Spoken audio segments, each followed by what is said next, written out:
Здравствуйте, я Ирина Воловик. Недавно перебирала свои вырезки и нашла вот такую вырезочку из журнала ЗОЖ за 1999 год. Дочь забыла про кашель, а знакомая про псориаз. Поселенка из Карачаево-Черкесии просит дать совет, как вылечить от удушающего кашля девочку 4 лет. Я знаю очень хороший рецепт, думаю, он поможет многим читателям. Этот рецепт действительно великолепен, и он действительно помог очень-очень многим. Прошло уже почти 20 лет этой бумажки, и это ксерокопия. Видите, тогда на работе мы действительно многим отксерили этот рецепт, и он пользовался очень большим успехом. Этот рецепт помогал практически всем, причем даже от застарелого, лающего и удушающего какого угодно кашля. И я буду рада, если он кому-то тоже поможет. Я вскипятила молоко и наливаю в стакан.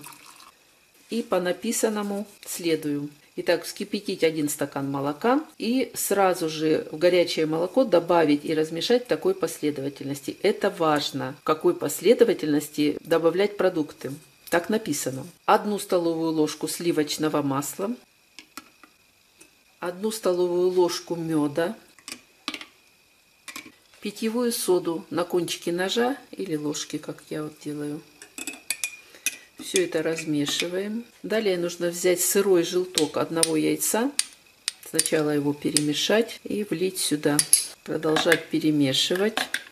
И последний ингредиент — это йод 5%. Его нужно взять 2-3 капли.